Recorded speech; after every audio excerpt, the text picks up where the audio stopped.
What's going on, beer lovers? Welcome to another bonus episode. I'm Jeff. I'm John. And I'm Justin. Today for our bonus episode, we are going to be reviewing the Hitachino White Nest Ale from Kiuchi Brewery in Japan. So if you guys are ready, I know they're ready. Guys, Let's have some beer. let's have some beer.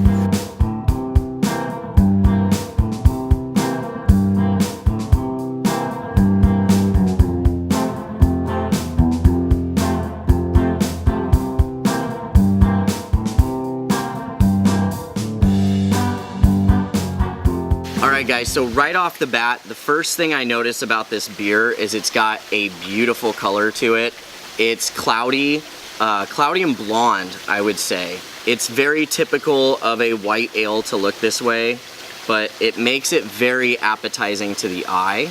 Let's go ahead and check out the aroma and talk about the aroma a little bit. Ooh.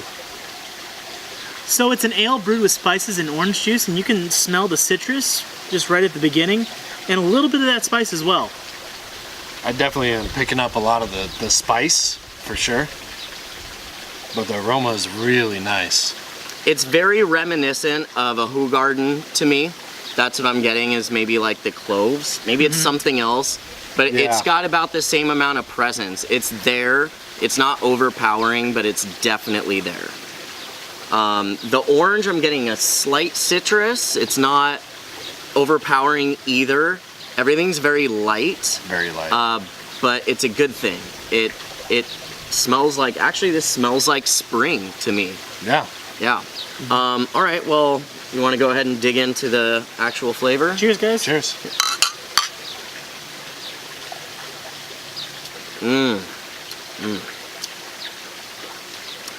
That is a fantastic beer. Wow. You really get hit with some citrus right up front. The finish is that like clove taste. Yep. Yes. I was about to say, the taste is right away a little bit of punch of citrus. The body is a great solid beer, and that finish is spice and maybe a little bit of just, I don't know, effervescence. It's light. It's very, very light, and at 5.5%, it shouldn't be. Yeah. It's a solid beer. Definitely. The malts are very light as well. I mean, this is a lighter beer. It's still got some body to it. I think just all the different flavors kind of meld together and build one solid body. Yeah. But there's not one thing that's really weighing this beer down. It's very well balanced. The citrus, I definitely get it on the body. I was a little surprised because on the actual bottle, it says it's brewed with orange juice.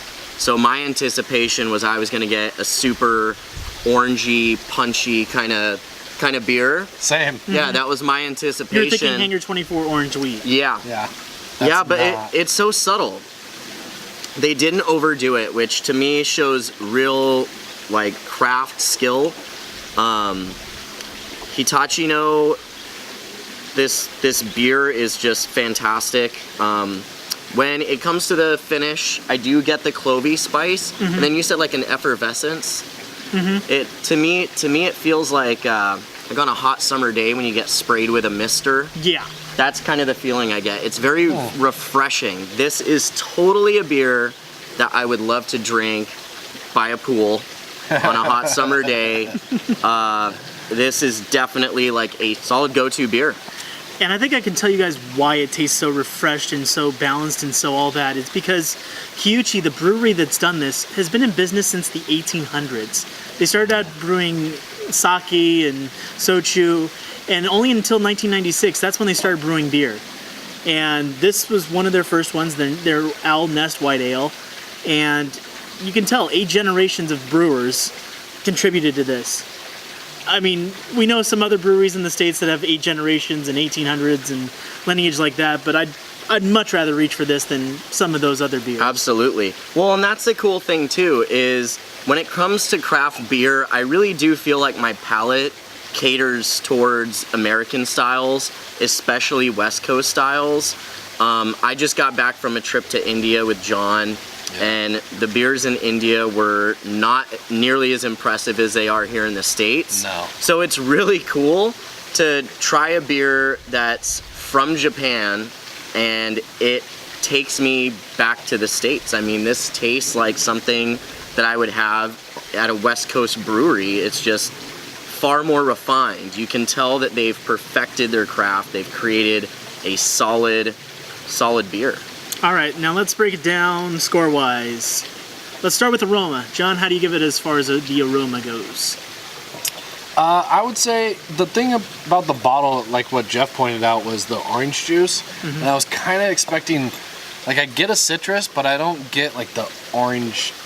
Like that orange punch. Yeah. The fresh orange. Well, and no acidity either. No. I mean, that would probably ferment out anyways, but. So I would say the aroma is probably, based on the bottle and what the beer is, like an 8. I would give it an 8 on aroma. So, what about you, Jeff? So I would actually go with John's score as well. I would give this an 8. It's got a fantastic aroma. Don't discount it there. It's not perfect. Obviously, the more aroma I get off a beer, the higher I would want to score it. This has got a very light aroma, but you can pick up on everything. So that tells me that it's still fantastic. You get the orange, you get the spicy cloviness to it. You even get a little hint of the malts in there as well. Overall, I mean, this is a solid 8 aroma for sure. Okay. Justin? I have to give it an 8 as well, but with an asterisk, and I'll tell you why. Because this beer is, we've had a lot of fresh beer around here, and the aroma, it compares with that. But here's the thing, this thing came from Japan. Yeah. It had to travel it a lot of almost miles to deserves get a there. 9 So for that, yeah. I gotcha. Something tells me if we had this at the brewery, fresh off the tap, our scores would be a lot higher. But just for the fact that where it's coming from Japan by way of Connecticut, we have to give it an 8. But I know that they have a restaurant in San Francisco. They have a whole bunch of breweries all across Japan. If I was to have it there or any place else like that, I think it would be a lot higher. Yeah. So are you going to Japan to try this beer? Don't tempt me. Yeah. it might be worth it, right? All right, guys, Okay. now taste. John, where do you start? Let me get another taste, actually. It's always good to get a refresher. Oh.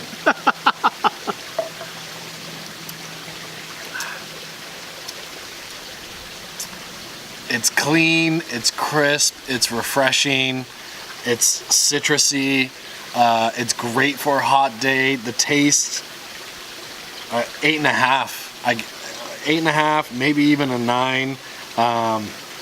Just taking into account what Justin said, right? But yeah, I'd say like an 8.5. It's a solid 8.5 taste for sure. So you taste the spices, you taste the citrus.